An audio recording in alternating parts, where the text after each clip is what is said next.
Olá! Tendo como base o princípio de que a providência é a solicitude de Deus para com suas criaturas, como se manifesta a ação providencial? É sobre isso que nós vamos conversar hoje, pois está aqui conosco Aline Rolande de Jesus. É um prazer muito grande, Aline. Aline é da cidade de Porto Alegre, Rio Grande do Sul, palestrante espírita, dedicada, trabalhadora no movimento espírita. Aline, como que nós podemos definir a providência divina? É uma alegria também poder estar conversando sobre a doutrina espírita, sempre a oportunidade de refletir sobre os conceitos da doutrina, as orientações dos espíritos, sempre nos auxiliam na nossa caminhada.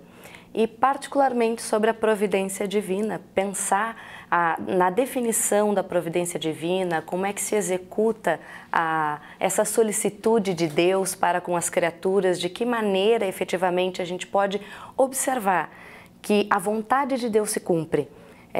São oportunidades que nos auxiliam a manter a nossa caminhada, manter a nossa conduta. E conforme Kardec coloca na Gênese, na obra básica da doutrina Gênese, realmente essa solicitude a gente observa nos mínimos detalhes, não só nas questões de relação, nas decisões que nós tomamos, nas situações que ocorrem no nosso dia a dia, conosco ou com os nossos familiares, mas em toda a criação, em toda a natureza. Desde a criação dos planetas, desde termos alimentos, desde a organização dos ecossistemas, essa harmonia que é possível observar em toda a criação e em cada detalhe da criação, cada uma dessas expressões são exemplificações da concretização da providência divina. É prover aquilo que cada um de nós necessita, aquilo que a criação necessita. E qual é a contribuição do Espiritismo para a compreensão da providência divina?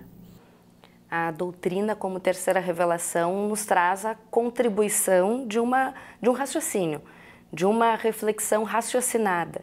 E, particularmente no que diz respeito à providência divina, nos auxilia a não entender ou não pensar essa providência como algo místico. Como Deus provê e nós nos sentamos e aguardamos então que as coisas ocorram, que as nossas necessidades sejam atendidas, porque Deus vai dar conta, uma vez que é a solicitude de Deus para com a criatura. Essa providência divina, ela se executa a partir das leis de Deus nosso Pai. Então, a lei do trabalho também é uma lei. E a providência, portanto, vai se executar a partir das nossas ações. Nós somos elementos da providência divina, nós somos agentes executores dessa providência. Então, o Espiritismo nos traz essa grandiosa contribuição de poder atuar efetivamente e assumir essa responsabilidade para que ocorra efetivamente o atendimento de toda a necessidade da manutenção da harmonia da criação. E o conceito da providência divina põe por terra a questão de por que Deus quer, né? Nos trazendo as suas leis e compreendendo as suas leis, compreendemos melhor, né, Aline? É indiscutível, indiscutivelmente a doutrina tem essa possibilidade de reflexão. Para cada um de nós. Quando nos traz também a compreensão de que é Deus, né? É uma compreensão diferenciada. Que nos traz consequências também bastante significativas, sim, né? Na medida que compreendemos que é a inteligência suprema, questionar esses desígnios de Deus é um tanto quanto complicado, certo. Na medida que não há inteligência maior do que a de Deus. Então, a própria definição realmente do que é Deus e essa compreensão do funcionamento das leis divinas, da harmonia com que ocorre, cada uma dessas reflexões possibilitam uma caminhada mais segura para cada um de nós.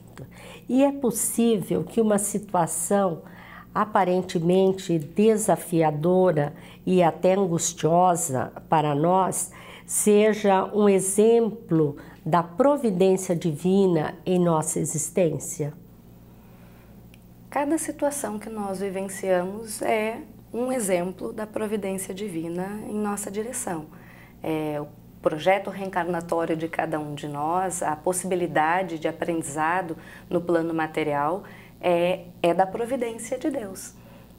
Se estabelece para cada um o aperfeiçoamento, o crescimento espiritual. A felicidade só é alcançada a partir desse desenvolvimento das potencialidades da alma. E se essa é uma necessidade, Deus provê como alcançar essa perfeição relativa. Então, todo o caminhar de aprendizado exige muito trabalho, é desafiador, é angustiante, é muitas vezes doloroso, como qualquer aprendizado que nós realizamos. Aprendizados mesmo, se pensarmos nas conquistas materiais nossas, né? Na nossa existência, desde que nascemos nessa atual encarnação até o momento, nós aprendemos muitas coisas. Caminhar, ler, escrever, cada uma dessas experiências, cada um desses aprendizados foram extremamente desafiadores e mesmo angustiantes, mas eles nos possibilitam o crescimento.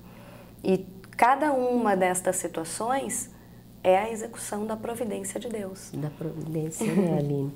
Considerando a nossa dificuldade para compreender que Deus seja infinito, quais estratégias nós podemos utilizar para concretizar esse raciocínio e torná-lo útil para nós? A compreensão dos atributos de Deus, da natureza divina, e compreender efetivamente em profundidade que é Deus é um desafio muito significativo para o nosso nível evolutivo. Se nós observarmos no livro dos Espíritos, as questões que os benfeitores respondem, em muitos momentos, eles vão trazer e apontar da fragilidade ainda da nossa linguagem, do quanto nós ainda precisaríamos desenvolver do ponto de vista intelectual, do ponto de vista moral, para efetivamente poder compreender a intimidade, a natureza de Deus. Cada um dos atributos divinos nos possibilita ter alguma noção do que é possível dentro do nosso nível evolutivo. E a questão de Deus infinito, de que seja infinito, Allan Kardec vai analisar na obra Gênese e vai propor como uma exemplificação, e ele vai fazer questão de esclarecer que não é materializar Deus, porque efetivamente não é possível. Sim. Mas na nossa condição, nós precisamos ainda de imagens e analogias que sejam mais concretas para poder compreender. E Allan Kardec utiliza a imagem de fluido, um fluido inteligente que impregna toda a natureza. E esta possibilidade, essa imagem que o codificador cria, e ele insiste, né, não é materializar, mas é para que nós possamos compreender efetivamente a abrangência, que Deus efetivamente é onipotente, que é eterno, que é imaterial, que é imutável, que é perfeito e que por isso está em todos os lugares e dá conta, inclusive, das questões menores, porque está impregnado em toda a criação. Por isso a perfeição da criação, né? Exatamente. Realmente a gente fica impressionado quando a gente analisa a questão da criação divina, como tudo é perfeito, como tudo se encadeia, não é?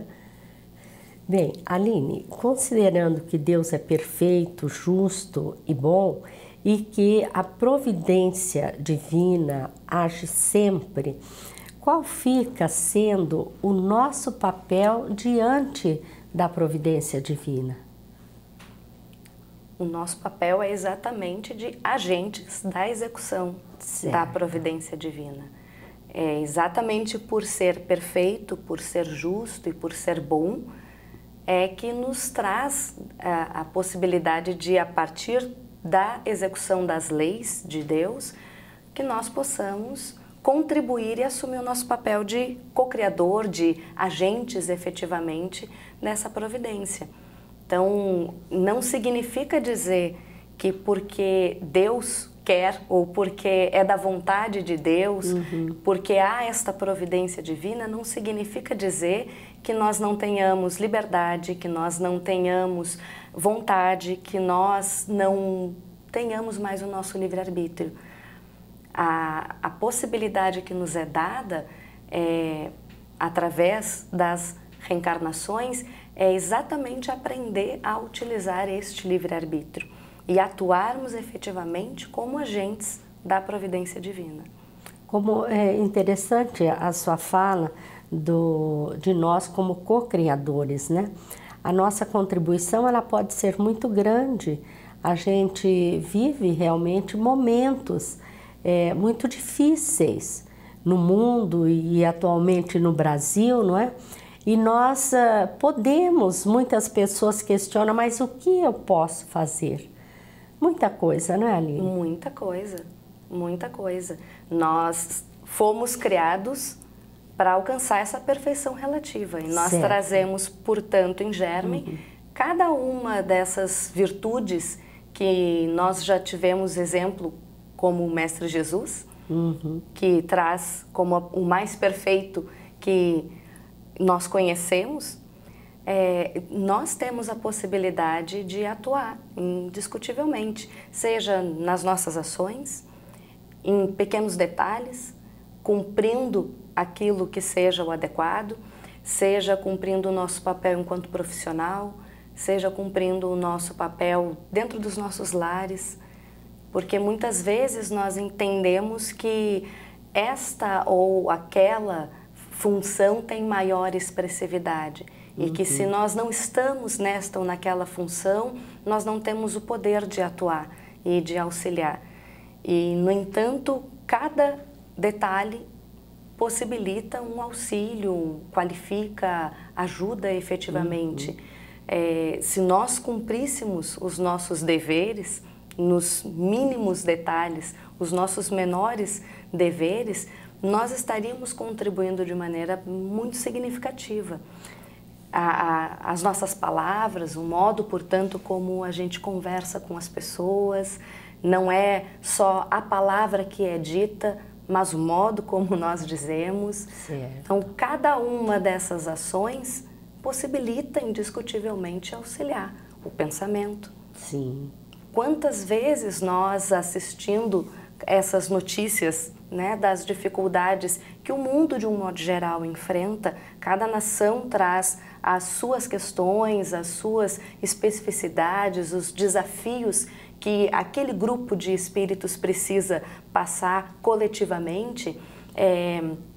No Brasil não é diferente, nós também temos os nossos aprendizados e temos a possibilidade de auxiliar. Muitas vezes nós estamos assistindo essas notícias, né, com as questões de violência, de agressividade, e uma série de outras questões que a gente costuma assistir e alimentamos essa onda de violência. Né? As nossas vibrações, os nossos pensamentos influenciam muito, inclusive a prece, não é, Aline? Aí eu gostaria que você falasse de que maneira nós podemos entender a utilidade e a ação da prece, principalmente como nós estamos colocando nesses momentos, né? A prece é um recurso fundamental e que talvez nós, por não compreender a potencialidade desse recurso, nem sempre nós utilizamos ou damos efetivamente a importância para que esse recurso tem, né? A importância que ele tem. Nem sempre nós fazemos uso da prece como poderíamos. Nós temos na literatura espírita vários exemplos do que a prece pode fazer. Quantas equipes espirituais se mobilizam em atendimento de uma prece que foi realizada. Nós observamos na obra de André Luiz, por exemplo, lembramos sempre da prece de Esmalha, onde nós observamos o efeito material mesmo da prece. As preces intercessórias, então, é um recurso fundamental e de extrema importância. Mas muitas vezes nós entendemos a prece como um petitório.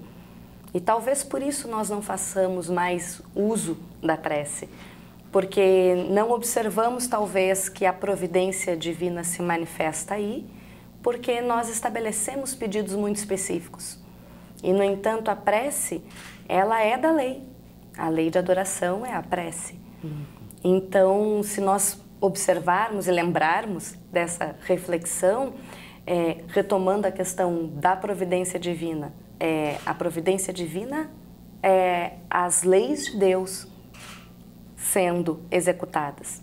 Se a lei de adoração é uma das suas leis e a prece está inserida nessa adoração, é a possibilidade que nós temos de entrar em comunicação com Deus, de elevar o nosso pensamento e, desta forma, melhor compreender efetivamente o que nós deveríamos estar pedindo, pelo que nós estamos ou deveríamos estar agradecendo, e aprender efetivamente a observar e louvar a criação de Deus. Certo. E cada detalhe que nós temos atendidos na nossa caminhada, no nosso dia a dia. Sem pedir muitas vezes, Sem né? pedir. E quando nós fazemos esse pedido através da prece, é muito importante observar bem a resposta de Deus.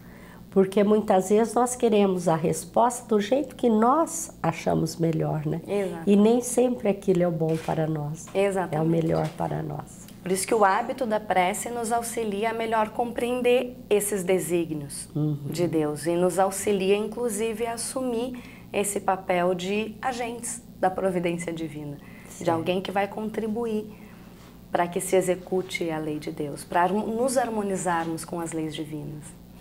Aline, nós agradecemos a sua presença, a sua participação no programa. Desejamos tê-la em breve conosco. Muito obrigada. Agradecemos a todos vocês e pedimos que fiquem para ver o Momento Espírita. Muita paz a todos.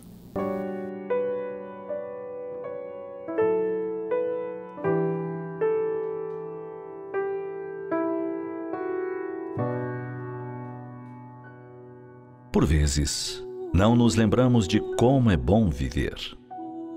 Talvez porque nos esqueçamos de usufruir a vida em totalidade.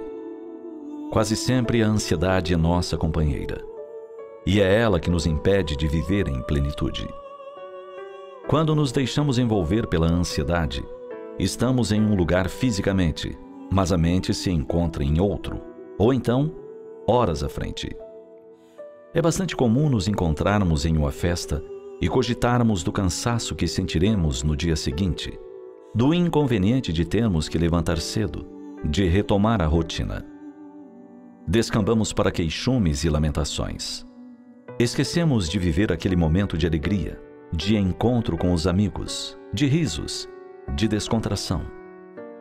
Consequentemente, a festa não nos beneficiará. Ao contrário, será sinônimo de cansaço e indisposição. E que dizer quando reclamamos das crianças em casa? Reclamamos do barulho, da correria, enfim, elas requerem tanta atenção, tantos quefazeres. E deixamos de usufruir dessa extraordinária possibilidade de observá-las, de rir com elas, rir do que fazem e como fazem. Permitimos-nos perder a chance de ter algumas horas de puro prazer, correndo, rindo, rolando na grama, chutando bola. E também abraçando, estreitando forte, beijando.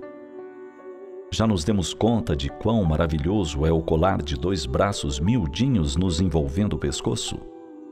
Nenhuma joia, por mais valiosa, supera essa preciosidade. Porque abraço de criança é tudo de bom. É espontâneo, é forte, é macio. E no final do passeio ou na hora de dormir, como é doce sentir aquele calor do corpo de uma criança em nossos braços, perceber-lhe o ritmo da respiração, sentir o pulsar do seu coração junto ao nosso. Isso se chama viver. Isso se chama sorver a vida em abundância. Viver é também permitir-se despentear pelo vento, com suas mãos rebeldes e despreocupadas. É sentir o sol percorrendo-nos o corpo e estendendo cores por toda a natureza, beijando a superfície das águas, fazendo-as brilhar como líquidos cristais. Viver é sentar-se à mesa com a família, com os amigos, e comer devagar, buscando identificar o sabor de cada alimento. E se deixar ficar ali, conversando, falando dos tantos nada que fazem a felicidade de cada dia. É dar um passeio de mãos dadas, deixando a brisa sussurrar segredos entre ambos. Recados ouvidos de Deus, segredos somente conhecidos por quem ama. Viver é deter-se para assistir a um pôr do sol, observando as pinceladas divinas que se sucedem, em promessa de um dia esplendoroso, após a noite de veludo e estrelas que se aproxima. Viver é ter a certeza de que após os dias de invernia, chuva e frio, suceder-se-ão as horas floridas da primavera risonha. E que após os dias de intenso calor, a natureza começará a se despir de folhas e flores, preparando-se para se engalanar de geada, brumas e garoa. Viver cada minuto, cada emoção, sem ansiedade, como único e inigualável. Assim, a vida se torna maravilhosa. Cada dia uma experiência inédita, porque sendo criação divina, não existem reprises nas horas, nem nos minutos.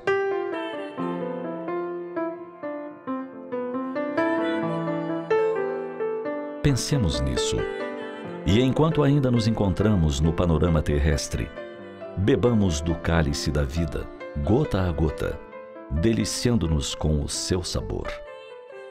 E se horas amargas se apresentarem, recordemos que, como as estações, também os quadros de dores e dificuldades se sucedem, substituídos por outros de alegrias, risos e cores.